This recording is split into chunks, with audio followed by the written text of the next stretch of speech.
ফিরাউন ধনী না গরিব? ফিরাউন বাদশাহ। কোন দেশের বাদশাহ ছিল বলো তো? যে বাপরে, কোন জায়গায়? মিশরের কি ছিল? রাষ্ট্রপতি ছিল। আগে প্রধানমন্ত্রী হলো, তারপরে হলো রাষ্ট্রপতি।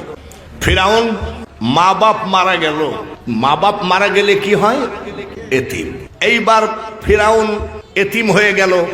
জমি জায়গা যা কিছু ছিল বিক্রি করে খাইলো। হাঁড়ি পাতিল ডেক ডেকসি সাপল কুদাল সব বিক্রি করে খাইয়ে এইবার ফিরাউন কি হলো জোরে কও?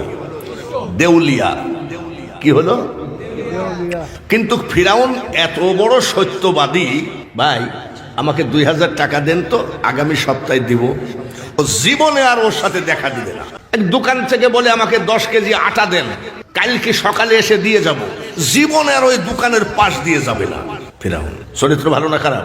ফিরাউনের চরিত্র ভালো না খারাপ? কেমন খারাপ শোনেন। বাকি করে খেতে খেতে গ্রামের ভিতরে এমন কোনো বাড়ি নাই, এমন কোনো ঘর নাই যে তার কাছ থেকে টাকা পাবে না।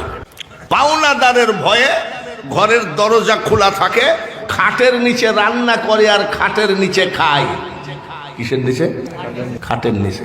জাল দরজা খোলা, পাওনাদাররা আসে, ফিরাউন আসো, কথা নাই। ফিরাউন আসো, কথা নাই। দরজাটা খুলে রাখাটাও বাটপারি, যাতে লোক মনে করে আসে হয়তো বাথরুম টাথরুমে গেছে, পরে আসবো। এইভাবে ফিরাউন চিন্তা করতেছে আর খাটের নিচে কতদিন ঘুমাবো। একটু যদি অন্ধকার রাত হতো তাও দেশ ছাড়ি পলাতাম। জোনাক রাত চলে গেল, অন্ধকার রাত আসলো।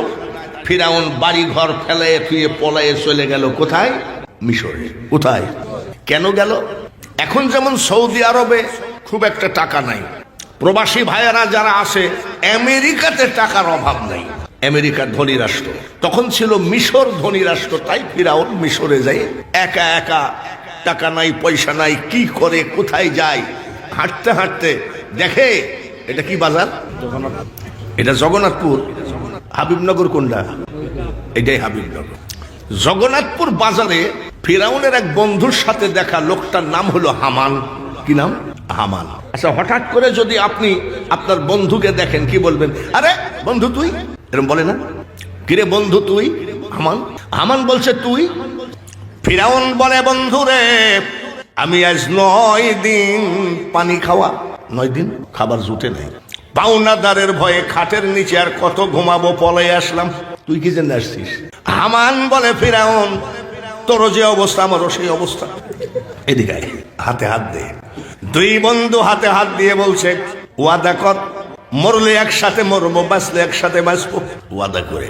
দুই বন্ধু হাঁটতেছে, হাঁটতে হাঁটতে দেখে একটা জমিনের এমন একটা মুরব্বী পাকা তরমুজ উঠায় আর পালা দেয়।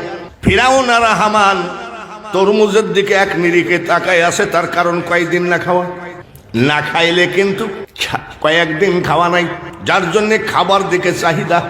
তরমুজ একটা পাইলেও খাতাম, না খাইলে ক্ষুধা লাগলে খাবার খাই খাই করে না। দেখেন না ইফতারি গুলো সামনে যখন দেয় মুসল্লিরা কি করে? আজকে ঘড়ির কাঁটা কি ঘুরবে না নাকি, এরকম করে না? অনেকে বিরক্তি হয়, কয় মুয়াজ্জিন আজান দেয় না কেন?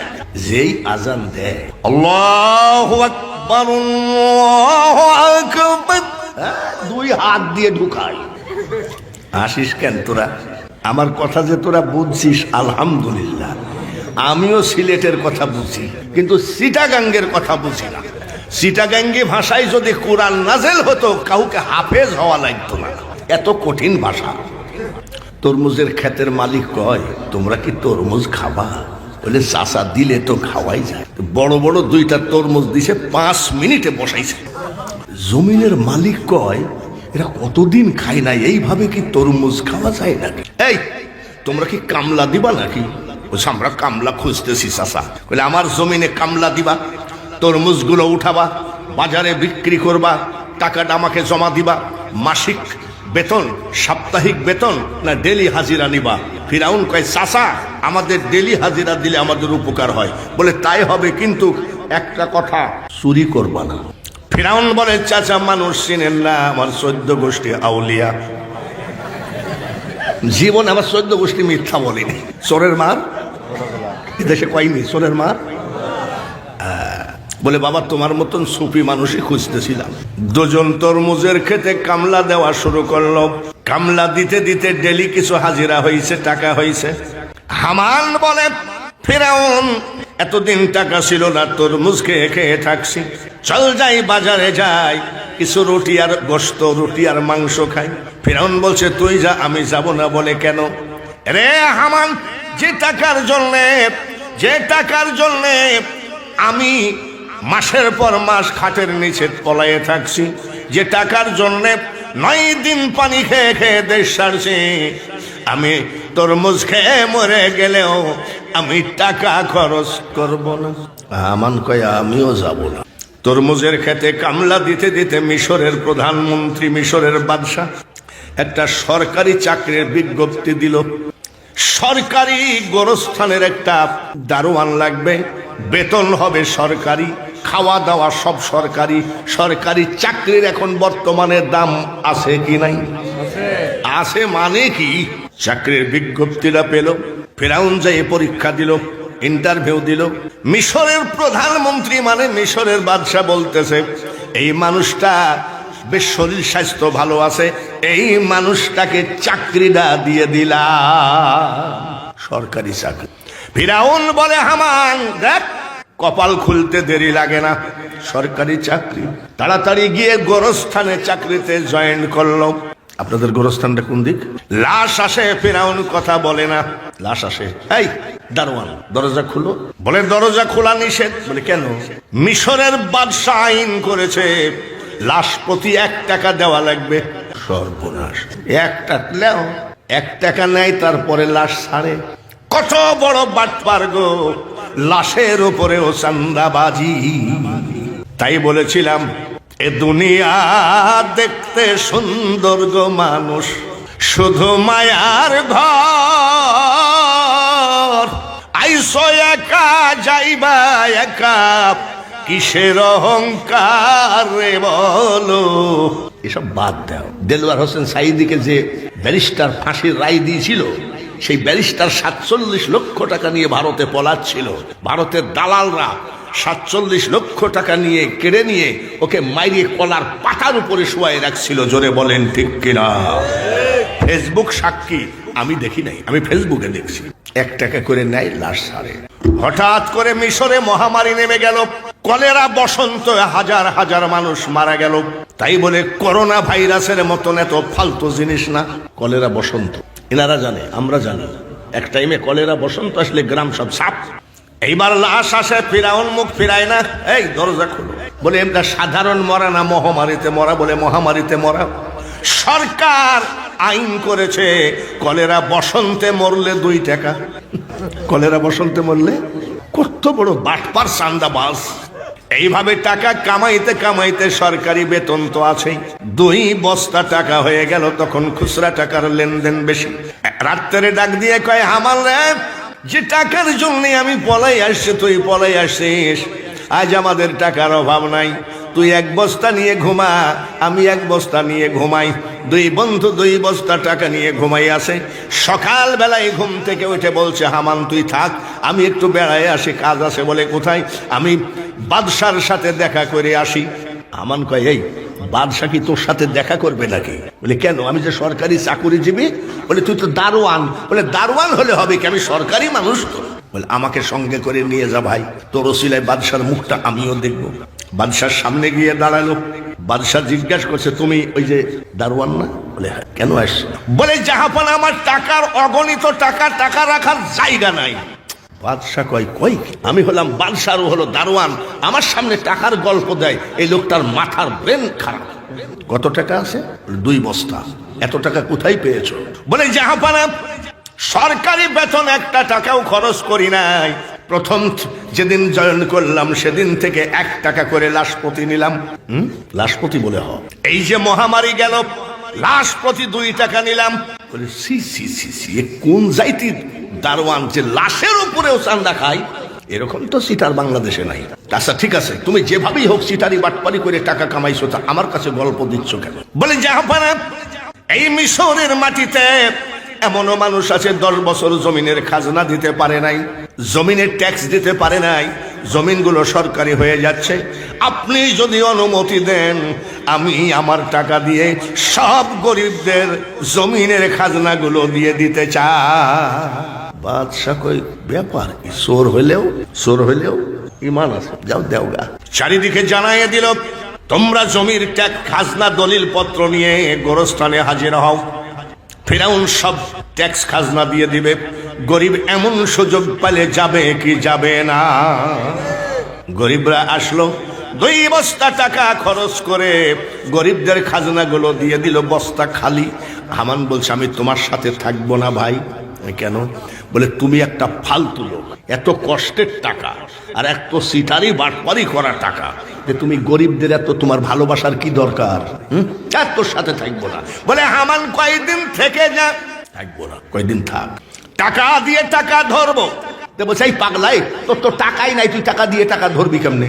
বলে তুই থাক, টাকা দিয়ে টাকা ধর। থাকতে লাগলো। হঠাৎ করে মিশরের প্রধানমন্ত্রী মারা গেল।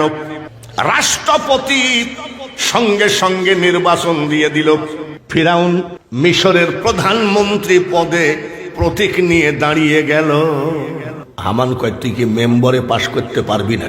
তুই কি চেয়ারম্যান হতে পারবি জীবনে? আর তুই প্রধানমন্ত্রী? বলে আমি বহু ভোটে পাশ করব। ঠিক আছে, দাঁড়ায় গেল। ভোট চাইতে আর যায় না। হামান কয় ঠিক আছে, দাঁড়ালিতে ভোট চাইতে যাইস না কেন? বলে হামান রে, ভোট যদি আমি চাইতে যাব তাহলে 2 বস্তা টাকা খরচ করে গরিবদের খাজনা দিলাম কেন? গিয়ে দেখ গরিবরাই আমার পক্ষে ভোট চেয়ে বেড়ায়। হামান কয় দেখি আসি তো। বাজারে ঘাটে মোড়ে যেই জায়গায় যাই সেই জায়গায় শুধু তর্ক লাগে।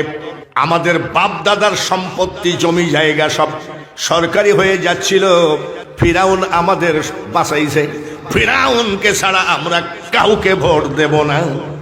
হামান এসে বলছে তোর ব্রেন আছে? বলে আমি খবর নিয়ে আসলাম, খালি তোরই কথা। বলে বুঝলি 2 বস্তা টাকা কেন খরচ করেছি? প্রচুর ভোট নিয়ে ফিরাউন মিশরের প্রধানমন্ত্রী হয়ে গেল। প্রধানমন্ত্রী চেয়ারে বসা, আহা কতই সুখ। তাহলে দারোয়ান অবস্থায় যদি লাশের উপরে চান্দা তুলে খায়, তাহলে প্রধানমন্ত্রী অবস্থায় লোকটা কি করতেছে আল্লাহ জানে। হামান বলছে একটা কথা বলবো? বলে কি? তুই যে বলছিলি মরলে একসাথে মরবো, বাঁচলে একসাথে বাঁচবো, যে তুই তো ঠিকই সিটারি করে প্রধানমন্ত্রী হয়ে গেলি, আমাকে তো কিছুই করলি না। বলে তোর ধৈর্য কম, একটু ধৈর্য ধর। কিছুদিন পরে বার্ধক্যজনিত কারণে রাষ্ট্রপতি মারা গেল। ফিরাউন সমস্ত মিশরবাসীকে ডেকে বললে রাষ্ট্রপতি মারা গেল, রাষ্ট্রপতির চেয়ার কিন্তু বেশি দিন ফাঁকা রাখা ঠিক না, আপনারা রাষ্ট্রপতি মনোনয়ন করেন। এইবার সকল জনগণ বলল আপনি দেশ দরদি দেশের নেতা, ওই যে খাজনা দিয়ে দিয়েছে, আপনি দেশ দরদি দেশের নেতা, আপনি আমাদের রাষ্ট্রপতি। ফিরাউন রাষ্ট্রপতির চেয়ারে বসলো, প্রধানমন্ত্রীর চেয়ার ফাঁকা। সঙ্গে সঙ্গে প্রধানমন্ত্রীর নির্বাচন দিল। হামানকে ভোটে দাঁড়ায় দিল। প্রশাসন দিয়ে চুরি করে করে ভোট কেটে কেটে নিজের বন্ধুকে এই ফিরাউন প্রধানমন্ত্রী বানায় দিল। রাষ্ট্রপতি ফিরাউন আর বন্ধু কি? আজকে যে রাজাধিরাজ, কাল সে ভিক্ষা চাই, কারো কোনদিন সমান নাহি যা। হঠাৎ করে বলছে দরজা বন্ধ কর। হামান দরজা বন্ধ করছে। বলি কি? আমরা যে তরমুজের খেতে কামলা দিছি এটা তো লোক জানে না। আমরা যে পাওনাদারের ভয়ে চুরি করে দেশ ছাড়ছি এটা তো জানে না। আমরা যে লাশের প্রতি চান্দা তুলে তুলে খাইছি এটা তো লোক জানে না। আমরা যে এতে তোকে যে চুরি করি করি ভোট চুরি করি করি পাশ করালাম এটাও তো লোক জানে না। আমাদের আবার কোনো শত্রু নাই তো, চোরের মন। হামান বলছে আমরা নির্বাচিত প্রধানমন্ত্রী আর তুইও নির্বাচিত রাষ্ট্রপতি, আমাদের কোনো শত্রু নাই। বলে খেয়াল রাখিস, এখন তো সায়েন্স বিজ্ঞান বলে দেয় অমুক দিন ঝড় তুফান হবে।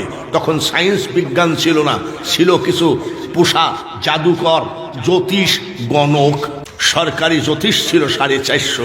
সবাইকে ডাকলো, ডাকে বলছে দেখো আমি রাষ্ট্রপতি আর আমার বন্ধু প্রধানমন্ত্রী, তোমরা তো সব সরকারি, তাই না? বলে বেতন বাড়ায় দিব, আমাদের শত্রু আছে কিনা এটা একটা দেখো তো ভাই।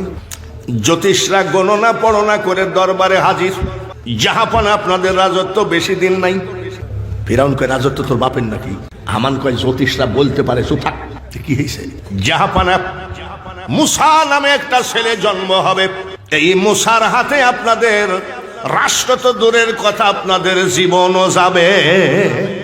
মুসা আলাইহি ওয়াসাল্লাম বলেন মারহাবা। বেলাল রাদিয়াল্লাহু তাআলা আনহু মসজিদ কোনটা? এইটা নিশ্চয় আপনারা জানেন। আমি বাঙালি হুজুর, 2-3 ঘন্টা ওয়াজ করি। কেবল গা শত্রু জ্যোতিষ গুনতেছে, এর আগাগোড়া কি বলবো? ফিরাউন এবং মুসার কাহিনী কি আগাগোড়া বলবো? কারা কারা রাজি আছেন হাত তোলেন তো দেখি।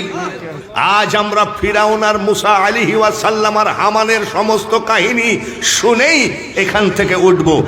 রাজি আছেন তো? রাজি আছেন তো? বলেন আলহামদুলিল্লাহ। এটা কততম? 39তম জালসা, মানে বিশাল। আমরা আজকে মোনাজাত করব, আল্লাহ আমরা 40তম করতে পারবো না, এটা কবুল করে নাও, নাকি? আমিন কইল কেটা রে? এটা কি 39 পর্যন্ত শেষ করব না 40তম হবে? মাওলানা মুহাম্মদ ওয়া আলা আলি সাইয়্যিদিনা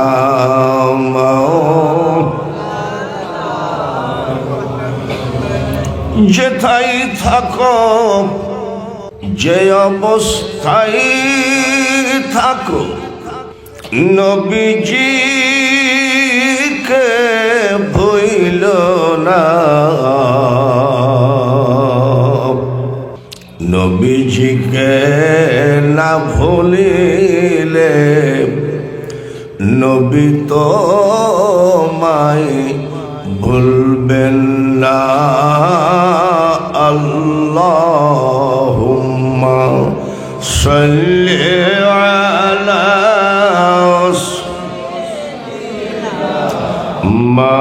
মাওলানা মুহাম্মদ ওয়া আলা আলি সাইয়্যিদিনা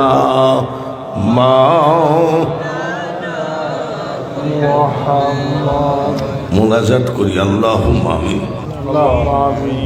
রব্বানা যালামনা আনফুসানা ওয়া ইল্লাম তাগফির লানা ওয়া তারহামনা লানাকুনান্না মিনাল খাসিরিন।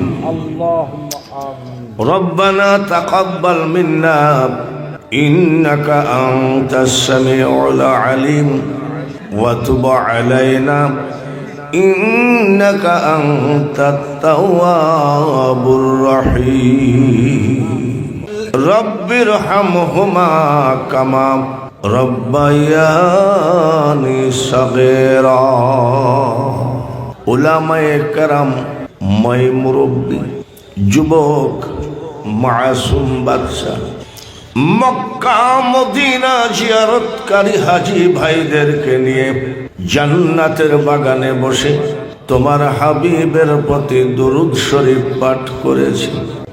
ভুল ত্রুটি ক্ষমা করে দিয়ে দুরূদের হাদিয়া সোনার মদিনায় নবীজির রওজা পাকে পৌঁছায় দিও। তামাম পৃথিবীর নবী ওলি, গৌস, কুতুব, আউলিয়া, আম্বিয়া, শহীদ, শহীদান, সাহাবায়ে কেরাম, খুলাফায়ে রাশিদিন, পীর মাশায়েখ, ওলি বুজুর্গ প্রত্যেকের দরবারে মাহফিলের পক্ষ থেকে দুরূদের হাদিয়া পৌঁছা। ডাইনে বামে, পিছনে সামনে, পর্দার আড়ালে যতগুলি বান্দা বান্দি হাত তুলেছে, কার মা কবরে, কার বাবা কবরে, সব তোমার জানা। যতগুলো এতিম সন্তান আজকের মাহফিলে হাত তুলেছে, এতিমদের হাতের দিকে তাকাও। কিয়ামত পর্যন্ত মা বাবার কবরকে জান্নাতের বাগান বানিয়ে দাও।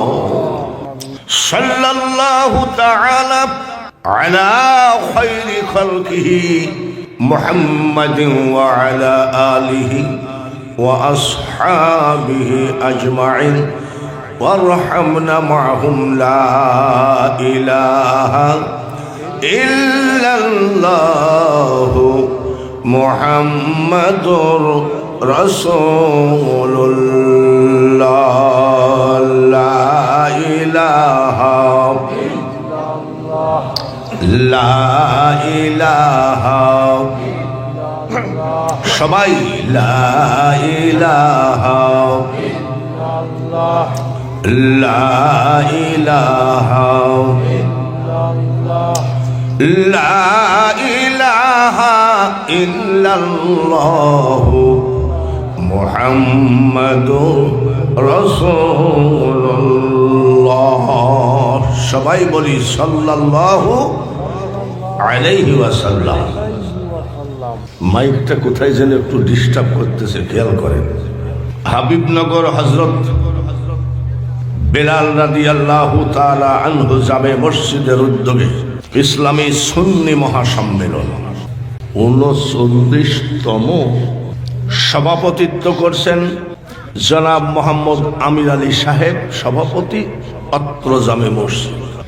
প্রধান অতিথি হযরত মাওলানা মুস্তাফা হাসান চৌধুরী গিলমান ফুলতলি, চেয়ারম্যান আল হাবিব লতিফিয়া কমপ্লেক্স ফুলতলির সাহেব কেবলা।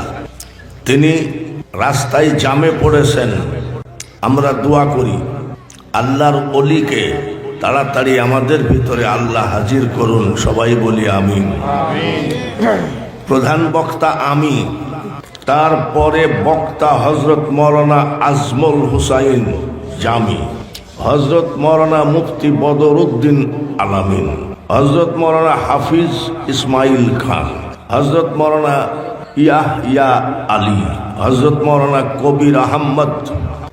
যত বক্তা দাওয়াত দিয়েছেন সবগুলো জোয়ান বক্তা। জোয়ান বোঝেন তো? আর প্রধান বক্তা কি? বুড়া, 81 বছর বয়স, 48 বছর শুধু ওয়াজি করছি বাবা। আজকে সারা দিনের ভিতরে এসে 1 কাপ চা খাইছি আর রাস্তায় 1 কাপ চা খাইছি। এই হলো রোজির মালিক, আজকে আমাকে রুজি দিয়েছেন। টেবিলে খাবার রেডি। এমন সময় হুজুর যাই বলছে, হুজুর আপনার টাইম হয়ে গেছে, খাবার কপালে নাই। অনেক সময় পকেটে টাকা থাকলেও কিন্তু খাবার হয় না, এটা জানেননি?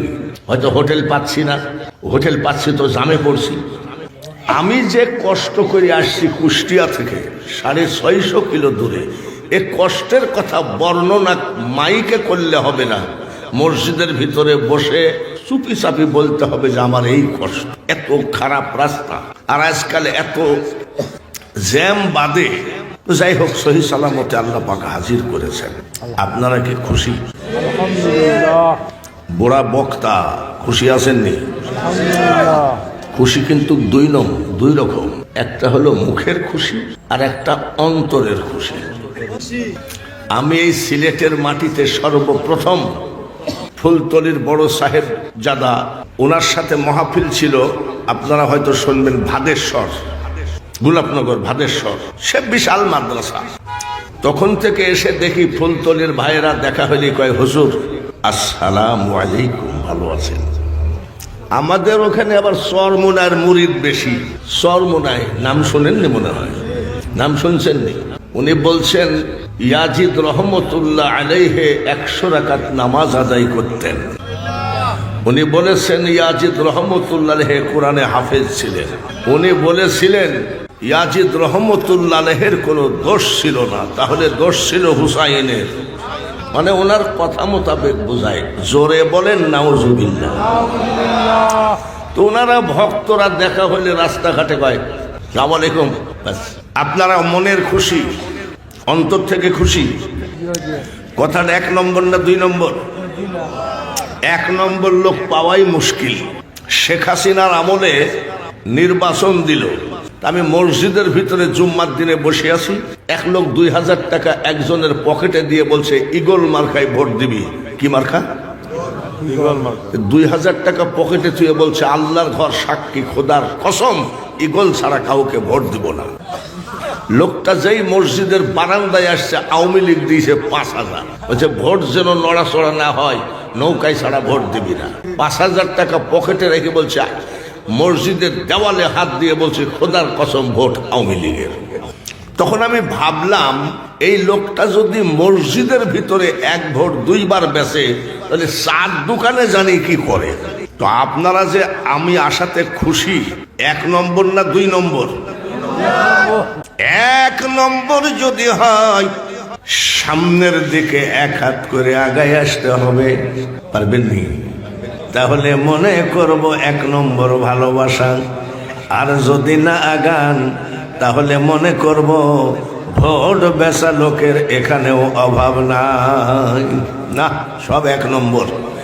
জিকির করতে করতে আগায় আসেন, লা ইলাহা ইল্লাল্লাহ, লা ইলাহা ইল্লাল্লাহ, লা ইলাহা ইল্লাল্লাহ মুহাম্মাদুর রাসূলুল্লাহ সাল্লাল্লাহু আলাইহি ওয়াসাল্লাম। কমিটির কাছে আমার অনুরোধ, ফুলতলির সাহেব কেবলা যখন প্যান্ডেলে উঠবেন তার 15 মিনিট আগে আমাকে বলবেন যে হুজুর আসতেছে। ওনাকে প্যান্ডেলে স্টেজে উঠায় বলবেন না। বেয়াদবি।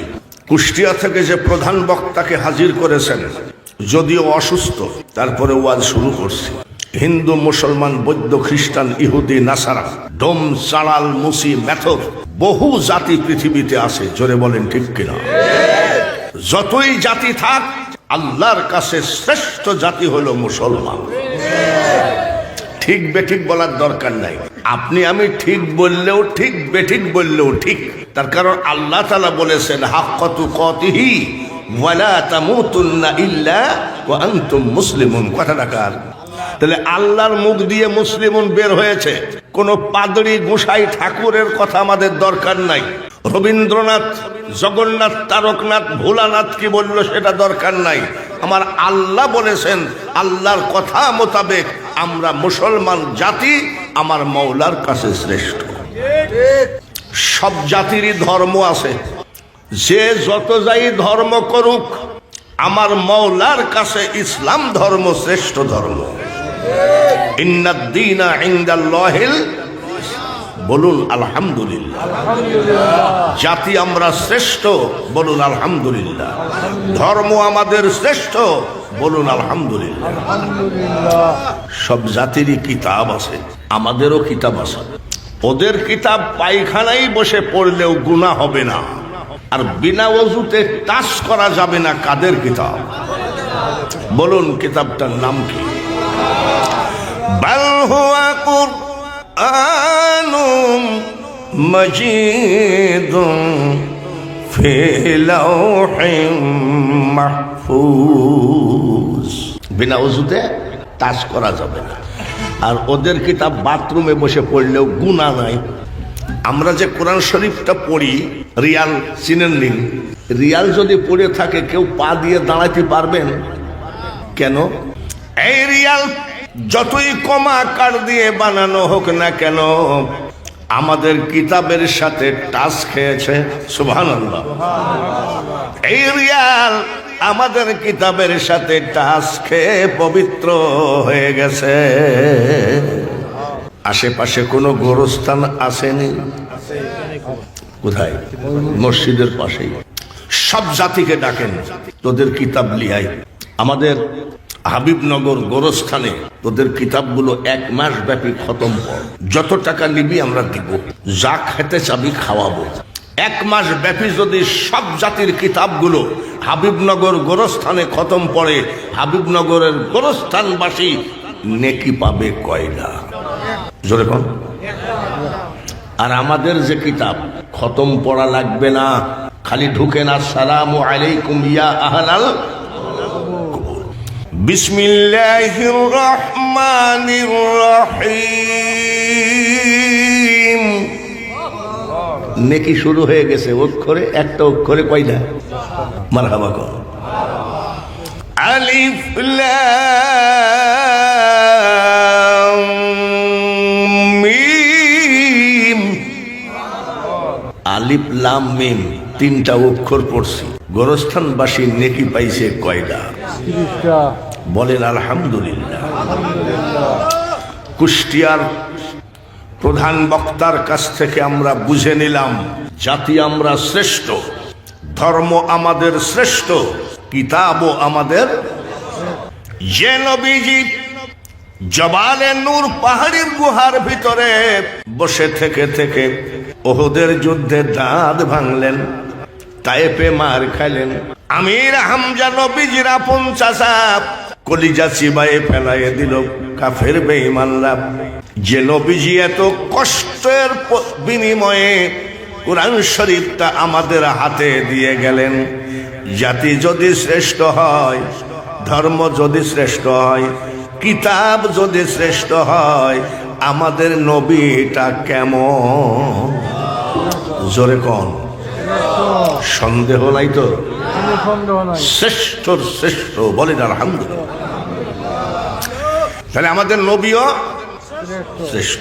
ইউটিউবে আমার ওয়াজ শুনছেন বা শুনেন এরকম দুই একজন লোক কি আমার সামনে আছেন? আই সর্বনাশ, এত ইউটিউবে শুধু আমার ওয়াজ আছে না অন্য বক্তার ওয়াজ আছে? রাজশাহীর এক বক্তা আছে, এই বক্তা বলে কলেমার ভিতরে মুহাম্মদের নাম রাখা বেদাত। এই আহলে সুন্নাত ওয়াল জামাত কে তাকবীর দেন। আচ্ছা বলেন তো, আমরা আহলে সুন্নাতকে এই কথা মানি? জোরে কোন, মানি না। আমরা কি মানি? মানি না। আজানে শুনি আপনার নাম, আসেনি? কলেমায় পড়ি আপনার নাম, আছে না? নামাজে আপনাকে সালাম, নারায়ে তাকবীর, নারায়ে রিসালাত। এসব ইসরায়েলের দালালদের কথা আহলে সুন্নাত ওয়াল জামাত মানে না। কত বড় সাহস, বলে কলেমার ভিতরে মুহাম্মদের নাম রাখা বেদাত। ওই বেঈমান বক্তা এমন একটা কথা বলেছে যে কথা আবু জেহেল ভয়তে বলে নাই। ওই বেঈমান বক্তা বলছে মুহাম্মদের মুখে দুর্গন্ধ ছিল। কত বড় বেদাত, বিয়াদব। রাজশাহী বাড়ি। আর আমরা আহলে সুন্নাত ওয়াল জামাতের আকীদা কি? মেশক সে বেহতের পসিনা, বলেন মারহাবা। পসিনা মানে গায়ের ঘাম। আমার নবীজির গায়ের ঘাম মেশক আম্বর থেকে বেহেতে।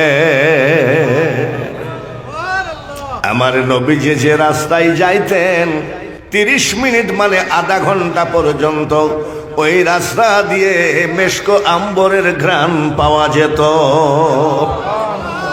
আর ওই বেঈমান ইসরায়েলের ট্যাবলেট বেচা দালাল কয় মুহাম্মদের মুখে দুর্গন্ধ ছিল।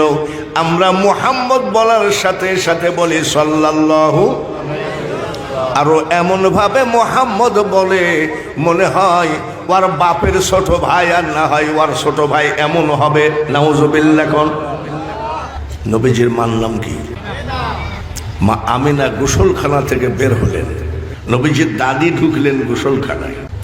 নবীজির দাদি গোসল করে এসে নবীজির দাদাকে বলছে, ওগো শুনছেন? বলে কি? আমাদের বৌমা আমিনা একে তো কুরাইশ বংশের বউ, তারপরে বিধবা, এত দামি আতর যদি ব্যবহার করে মানুষ তো তাকাবে। নবীজির দাদা আব্দুল মুতালিব বলছেন, আমাদের বৌমা যে দামি আতর ব্যবহার করে তুমি কেমনে বুঝলা? নবীজির দাদি বলেন, আমি আজকে বৌমা আমিনার গোসলখানায় ঢুকেছিলাম, কি আর বলবো গো স্বামী, মনে হচ্ছে শুধু গোসলখানার ভিতরে আতর ঢেলে রেখেছে। আমি মেয়ে মানুষ বলতে গেলে দোষ মনে করবে, আপনি শ্বশুর আপনি বললেন। দাদা আব্দুল মুতালিব বলেন, আচ্ছা দেখছি। দাদা আব্দুল মুতালিব মা আমিনাকে ডাকলেন, বৌমা তুমি একে তো কুরাইশ বংশের বউ, তারপরে বিধবা, এমন কোন আতর ব্যবহার করো না মানুষ যেন তাকাতাকি না করে। তাকাতাকি যেন না করে। মা আমিনা বলছে, আব্বা আমি আমিনা জীবনে আমার শরীরে আতর টাচ করি নাই। তুমি মিথ্যা বলছো? বলে, আব্বা আমি মিথ্যা জানি না, মিথ্যা বলি না, মিথ্যা জানি না। তুমি এত দূর দূরে দাঁড়াই আসো, এখান থেকে আতরের ঘ্রাণ পাচ্ছি।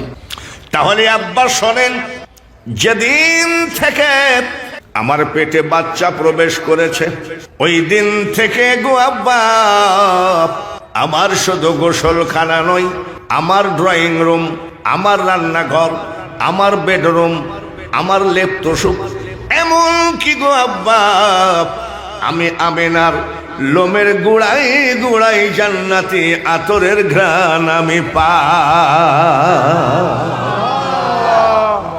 আসিলে তুমি বাদশাহ হয়ে। কবি নজরুলের কথা, হাটহাজারীর মুফতির কথা নয়, দেওবন্দের মৌলানার কথা নয়, কবি নজরুলের কথা। 8 পাস মাত্র। আসিলে তুমি বাদশাহ হয়ে রহমাতাল লিল আলামিন, দুনিয়া তোমার নামেরই ডঙ্কা, মদিনাওয়ালা তোমারই নাম, ইয়া মুহাম্মদ জগত জ্বালা, কমলিওয়ালা তোমারই নাম। ভোমরা পুকা পুকা গুনগুন করে গান গায়। কবি নজরুল কবিতা লিখতেছে, ওরে ভ্রমর তুই কি প্রথম চুমেছিলি নবীর কদম, তাই কি রে তোর কণ্ঠেরই গান এতই মধুর লাগে। মারহাবা বলে বলছে, তোর আমি ওয়ালাকাদ কাররামনা বানি আদম, আর তুই একটা পোকা, তোর কণ্ঠের গান এত সুন্দর। তাহলে তুই কি সর্বপ্রথমে রাহমাতাল লিল আলামিন দয়ার নবীর পায়ে চুমা দিয়েছিলি নাকি, যার জন্য তোর গলার এত সুর ভালো? ভাইরা আমার, ওয়াজ তো শুনবেন। ফুরফুরা সাহেব কেবলা যখন আসবেন, এরা হলো অলি আল্লাহর সন্তান, অলি আল্লাহর দরবার ফুলতলি। যদিও আমি যাই না, যাই নাই কোনোদিন। আমি মাঝে মধ্যে ইন্টারনেটে দেখি আমাদের দেশে পীরেরা জিকির করে, লইয়াইও লইয়াইও লইয়াইও, মানে যা আছে নিয়ে আসো। আর ফুলতলি পীর সাহেবরা লইয়ে যাও, গরিবের বিয়ে হয় না নিয়ে যাও, এতিমদের শীতে কম্বল নাই নিয়ে যাও। কথাটা কি বানোয়াট বলছি নাকি? এখন ওয়াজ শুরু হচ্ছে, এত বেলা ভূমিকা দিলাম। আমার নবীর আম্মা জান আমিনা খাতুন বলেন, যে সময় বাচ্চা আসবে ডেলিভারির সময় আমি ঘুমায়ে গেছি। ডাক্তারকে জিজ্ঞাসা করা লাগবে, এ ডাক্তার সাহেব, মা বোনেরা ডেলিভারির সময় ঘুম আসে নাকি? পৃথিবীতে এত যন্ত্রণা, যার সাথে কোনো তুলনা চলবে না, সেটা হলো বাচ্চা প্রসবের যন্ত্রণা। আর মা আমিনা বলছেন, ওই টাইমে আমি ঘুমায়ে গেছি।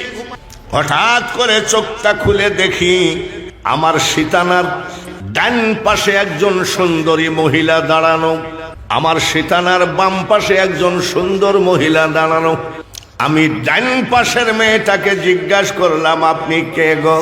মেয়েটা বলতেছে, ও আমেনা, আপনি ভয় পাবেন না, আমি জান্নাত থেকে এসেছি। আমি হলাম তামাম পৃথিবীর আদি মাতা, আমার নাম হাওয়া। বলে, কেন এসেছেন?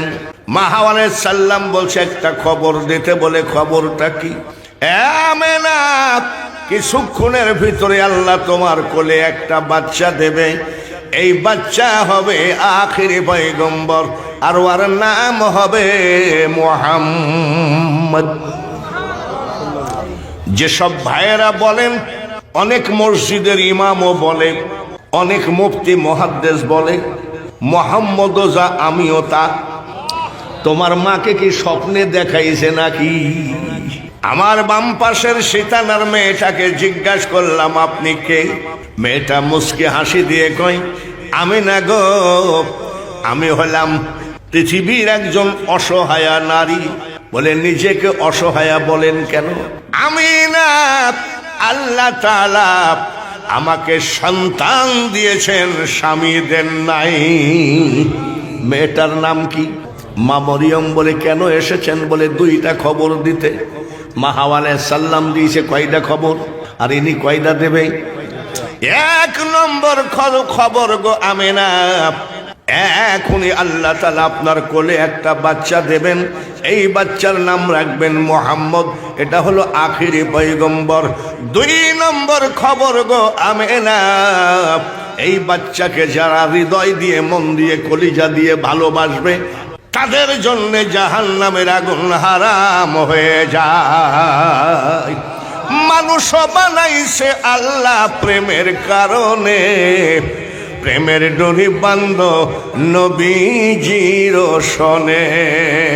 আল্লাহুম্মা, জোরে জোরে সাল্লি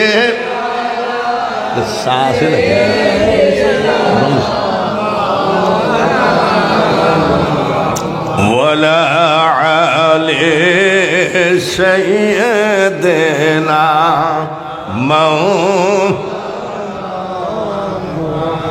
হাসান কান্দেন বিষের জ্বালাই, হুসাইন কান্দেন কারবালায়,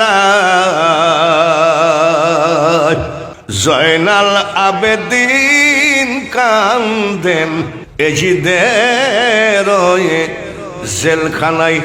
জবানটা বন্ধ করবেন না। আজকে হযরত বেলাল রাদিয়াল্লাহু তাআলা আনহু মসজিদের জালসার দরুদ যেন সব মদিনায় পৌঁছায় যায়। আল্লাহুম্মা সাল্লি আলা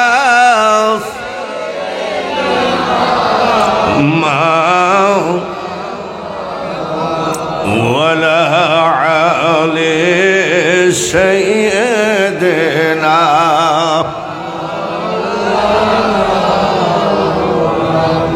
মা আমিনা বলেন, আমি বাচ্চা পেটে করে মাঝে মধ্যে একটু হাঁটাহাঁটি করতাম বাড়ির আশেপাশে, ঘরের আশেপাশে। আমার পার নিচে পাথরের টুকরা পড়তো। আমার ছেলের ইজ্জতে আমি আমিনা খেয়াল করেছি, ওই পাথর তুলার মতো নরম হয়ে যেত। রহমাতাল লিল আলামিন, মারহাবা বলেন। তুমি উম্মতের জাবিন, তুমি আমার নির্ধনী আর দয়ার নবী, নূরের নবী গো, তুমি নবী আমার জীবনের জীবন। সেই নবীর উম্মত আমরা, বলেন আলহামদুলিল্লাহ। চিৎকার করে বলেন আলহামদুলিল্লাহ। হযরত বাবা আদম আলাইহিস সালাম গন্দম খাওয়ার সামান্য কারণে 350 বছর কেঁদেছেন। আমার নবীর নামের দোহাই দেওয়ার সাথে সাথে আল্লাহ মাফ করেছেন। আর আমরা সেই নবীজির সরাসরি উম্মত। আমাদের দাম আছে কি নাই? জোরে কোন? আমরা পৃথিবীতে সব থেকে দামি মানুষ, তার কারণ আমরা আখিরি পয়গম্বরের উম্মত। ভাইরা বন্ধুরা, আপনাদের অসুবিধা হচ্ছে না তো? 81 বছর বয়স হলে হবে কি? গলা তো ঠিক আছে, আসেনি? এ দুনিয়া দেখতে সুন্দর রে মানুষ, শুধু মায়ার ঘর। আইসো একা যাইবা একা, কিসের অহংকার রে বলো, কিসের অহংকার? কেন গীবত করি? কেন হাদিস পড়ার পরেও আল গিবাদু আসাদ্দু মিনাল জিনা? কেন সুদ খাই? ওয়া হাল্লাল্লাহুল বাইআ ওয়া হাররামার রিবা। কেন নারী নির্যাতন করি? ওয়ালা তাকরাবুজ জিনা ইন্নাহু কানা ফাহিশা। যুবক ভাইরা, তোমরা কিন্তু এখন বর্তমানে নিশার দিকে ধাবিত বেশি। ঘুরে আসো। আমাদের ওইখানে লালন শাহর মাজার আছে, এটা তো জানেন। ওখানে কোনো নামাজ কালাম মসজিদ নাই, ওখানে আজান হয় না, ওখানে শুধু হয় গান, আর একেবারে হরদম শুধু গাঁজা টানে। যুবক ভাইয়েরা শোনো, গাঁজার কত উপকারিতা। গাঁজা খেয়ে বাড়ি যাই বউকে বলছে, মা বউ কই? গাঁজার উপকার আছে না? গাঁজা খেয়ে বাড়ি যাই বউকে কি কয়? মা বউ কই? যুবকরা ছেড়ে দাও। যুবকরা রাস্তায় আসো, এটা সবে বরাতের চাঁদ। হাতে তসবি তুলে নাও, কোরআন শরীফটা হাতে তুলে নাও। তোমার মা বাপ কবরে শুয়ে আছে, তোমার মনেও নাই। তুমি নারীর প্রেমে, মদের প্রেমে, নিশার প্রেমে পাগল হয়ে গেছো, কিন্তু তোমার মা বাপ কান্দে। কোন আল্লাহওয়ালা ব্যক্তি যখন কবরের পাশ দিয়ে যায়, তখন তোমার মা বাপ কি বলে? কে যাও রে পথিক রাস্তা দিয়া হাটিয়া, সূরা ফাতিহা সূরা ইখলাস যাও না একবার পড়িয়া। সামনের মাসের 14 তারিখের যুবকের শয়তানি দিবস। 14 ফেব্রুয়ারি কি দিবস? কি দিবস? শয়তানি দিবস। ওটা মুসলমানের ডেট নয়, ওটা হলো ইহুদি নাসারার ডেট। ও মুসলমান, তোমাদের তারিখ হলো 3 তারিখ শবে বরাত, তোমাদের তারিখ চলে গেল শবে মেরাজ, তোমাদের তারিখ যে আসে 12 রবিউল আউয়াল মিলাদুন নবী।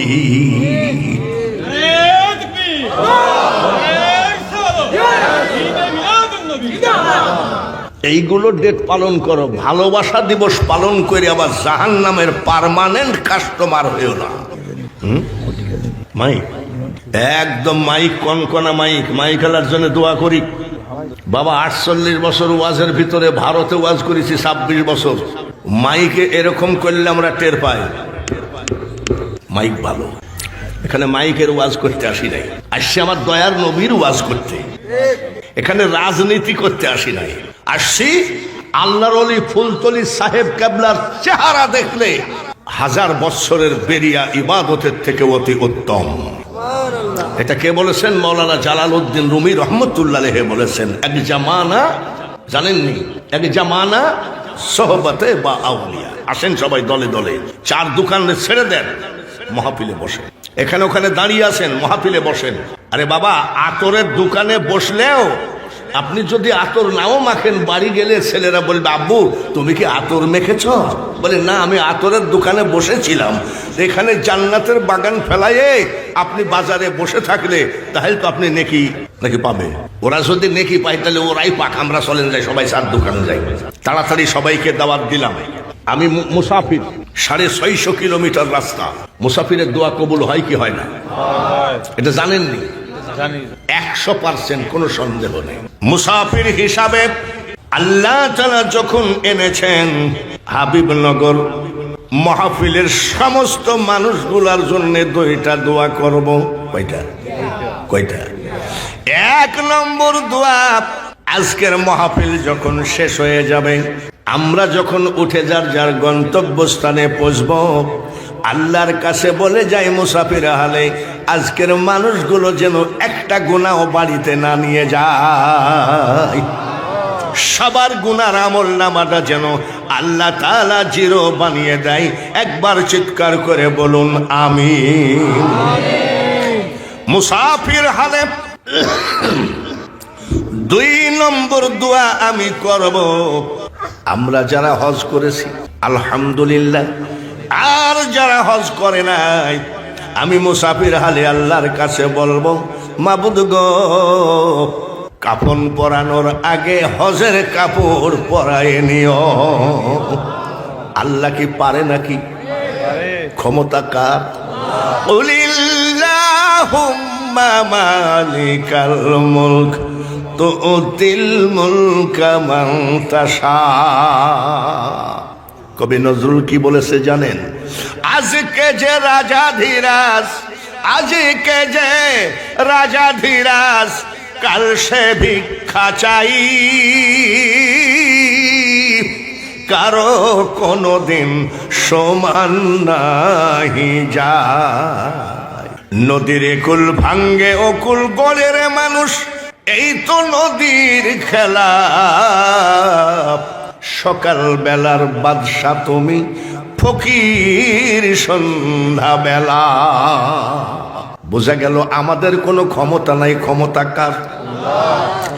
আরে যুবক, ডাকাত যতই ডাকাতি করুক না কেন, পরের দিন ডাকাতি করতে যাওয়ার গাড়ি ভাড়া থাকে না।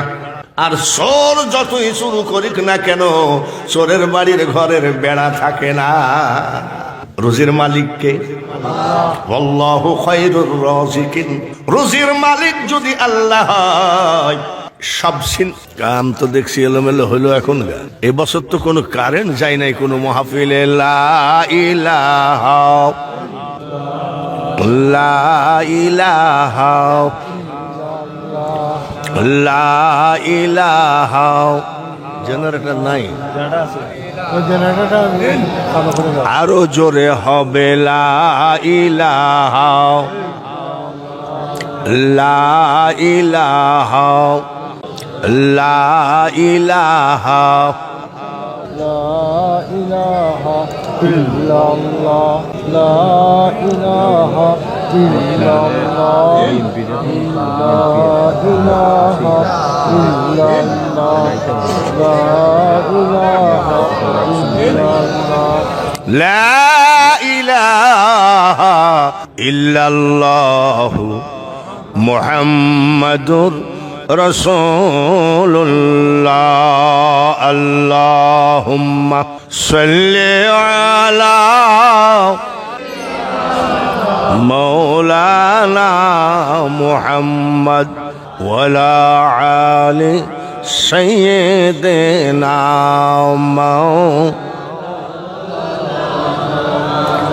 আপন আপন বলি রে মন, আপন মোদের কেহ না, যিনি মোদের আপন জনা শুয়ে আছেন সোনার মদিনা। আল্লাহুম্মা সাল্লি আলা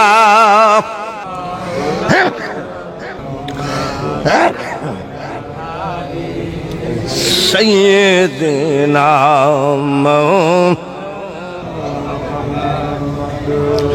কোথায় আছেন প্রাণের নবী,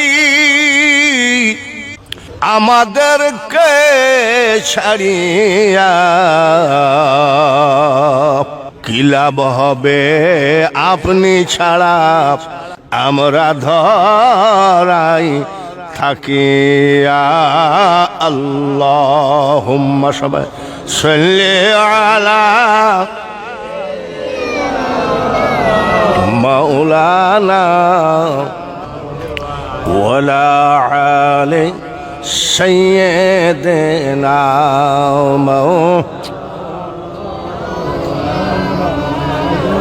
আমরা বিরক্তি বোধ না করি, কারেন্ট তো এটা আলাদা ব্যাপার, যাবে আসবে।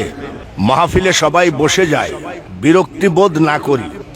ইন্নাল্লাহা মাআস সাবিরিন। ইবাদত করবেন, নামাজ রোজা হজ যাকাত কলেমা সবগুলো নিয়ে 25, আর এক ধৈর্য হলো 75। বলেন আলহামদুলিল্লাহ। ধৈর্য না থাকলেই মারামারি, ধৈর্য না থাকলেই লাঠালাঠি, ধৈর্য না থাকলেই মার্ডার করা করি। আজ থেকে আমরা আজকে মাহফিলে সবাই যেন একটা শিক্ষা নেই যে ধৈর্য আমাদের একজন বন্ধু মানুষ, এই ধৈর্যটা যেন আমাদের থাকে। তাহলে দেখবেন এত খুন খারাপি রাহাজানি মারামারি হবে না। কারেন্ট আসলে তো টেরি পাইনি। সবাই আমরা কি হলো সাল্লাল্লাহু আলা মুহাম্মাদ সাল্লাল্লাহু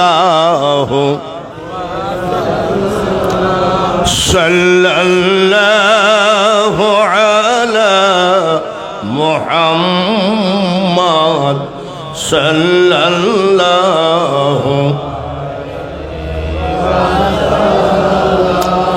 খুন से रंगाया तूने मैदाने करबला, ओहुद को रंगाया तूने खूने हंजला। सल्लल्लाहु अला मुहम्मद सल्लल्लाहु